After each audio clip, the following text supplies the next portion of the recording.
this is mind-blowing stuff. One of the most striking discoveries of modern science has been that the laws and the constants of physics, the numbers that govern the universe, unexpectedly conspire in an extraordinary way to make the universe habitable for life. In other words, the universe is finely tuned on a razor's edge in a way that defies mere chance, and which points powerfully and is best explained by the existence of a creator. Let me give you just a few examples. I want to start with my favorite one, which is the force of gravity. The force of gravity is finely tuned to an incomprehensible degree so that life can exist. If you imagine the universe and imagine these giant dials, this, like the old Flash Gordon show. Remember those movies? I'm dating myself, but they were great back in the 60s.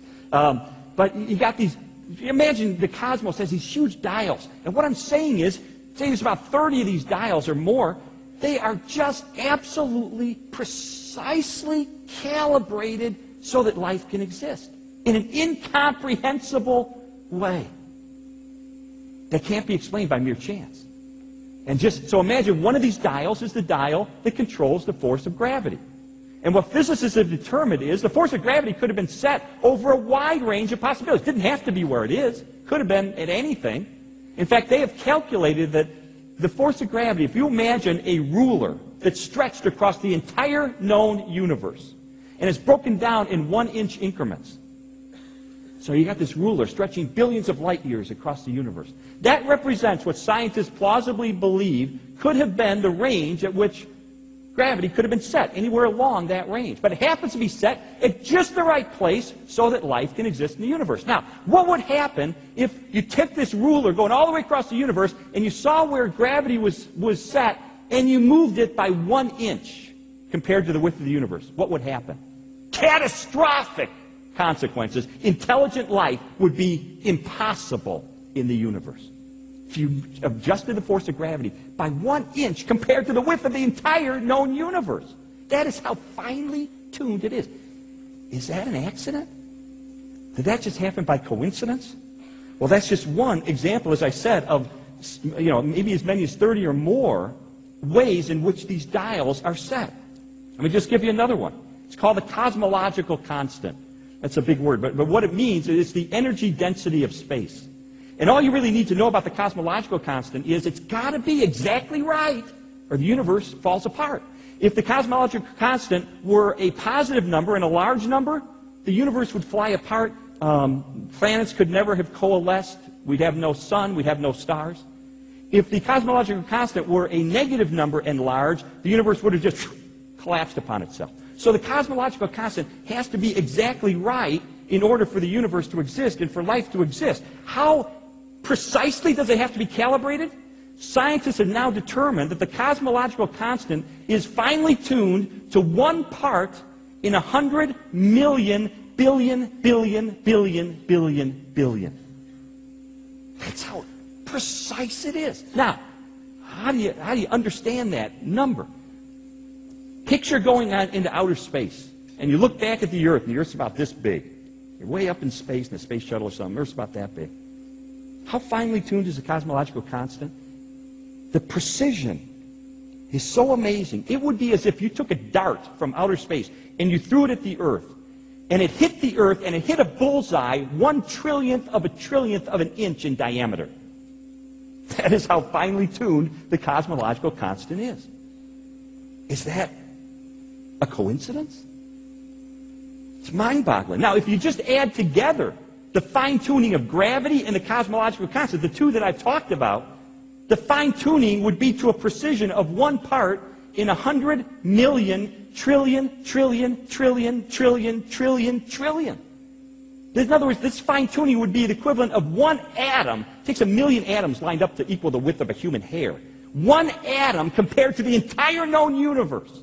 That would be how the fine-tuning is if you just look at those two things, gravity and the cosmological constant. But as I said, there are dozens of other examples of the way in which these dials have been precisely set so that life can exist. For instance, the strong nuclear force. This is the force that binds the nuclei of atoms together. if you were to decrease the strong nuclear force by just 1 part in 10,000 billion, billion, billion, billion, all we would have in the universe is hydrogen. No intelligent life would be possible. If you just changed it. 1 part in 10,000 billion, billion, billion, billion. Or consider this. Unless the number of electrons is equivalent to the number of protons to an accuracy of just 1 part in a trillion, trillion, trillion, then galaxies and stars and planets could never have formed.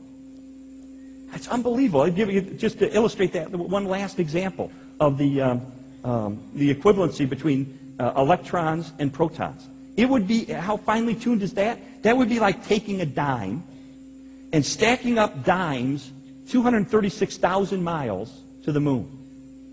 And then it would be like doing that in another pile and another pile, so that you have all of North America with dimes piled all the way up to the moon. And you choose 1 dime at random, and you spray paint it red, and you mix it up in all those dimes. And you have blindfold a person, and he reaches in, and he can pull out only 1 dime. It would have to be the red dime. In other words, his chances of pulling out the red dime would be 1 chance in a trillion, trillion, trillion.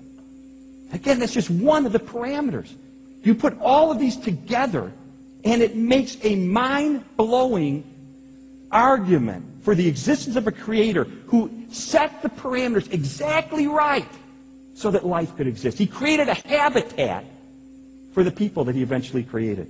Vera Kistiakowsky, who's a professor emeritus at MIT, physics, an expert in physics, former president of the Association of Women in Science, put it this way: the exquisite order displayed by our scientific understanding of the physical world calls for the divine.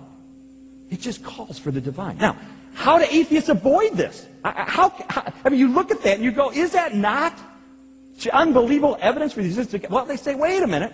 What if there was another explanation? What if there were actually an infinite number of invisible universes that we can't see?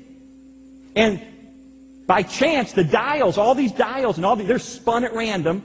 And because there's an infinite number of universes, we happen to be in the lucky universe. We happen to be in the one that had the dials, by chance, hit the exact right calibration so that life might be possible. And that's the only way I've seen that atheists have been trying to argue against this evidence. Because if you look at it as face, it is almost conclusive that God exists. The problem with that argument is there's absolutely no evidence of an infinite number of other universes. Besides, as one physicist told me, I interviewed him for my books, named Robin Collins, interviewed for the Case for a Creator. He said, you know what, even if the atheists are right, and there is an infinite number of other universes, it would provide only further evidence for a creator. And I scratched my head and said, how's that possible? He said, I'll use my bread-making machine as an example. He had one of these old bread-making machines. He said, if you want to make an edible loaf of bread, you need a well-designed machine with the right circuitry, the right heating element, the right timer, and you have to have the right ingredients in the right order and in the right proportions, and if you do that, you get a loaf of bread. If you don't do it right, you get a hockey puck, basically, essentially is what you get. Now, he said, a universe is far more complicated than a loaf of bread. And if it takes a finely tuned mechanism and the right ingredients to produce a loaf of bread, then it would require a finely tuned mechanism and finely tuned process to produce many universes, and such a finely tuned mechanism calls out for a creator. So either way, the creator wins. So I believe that the evidence of physics by itself is so powerful. In fact, it was so powerful, it was successful as being a major reason that an atheist, educated at Harvard University, a professor at Georgetown University named Patrick Glenn, it was a central reason why he moved from atheism to Christianity. He wrote a book about it called God, the Evidence. And here's what he said. Today, the concrete data point strongly in the direction of the God hypothesis. Those who wish to oppose it have no testable theory to marshal, only speculations about unseen universes spun from fertile imaginations. Ironically, he said, the picture of the universe given to us by the most advanced 20th century science is closer in spirit to the vision presented in the book of Genesis than anything offered by science since Copernicus. And it was largely because of this evidence that Patrick Glenn turned from atheism to faith.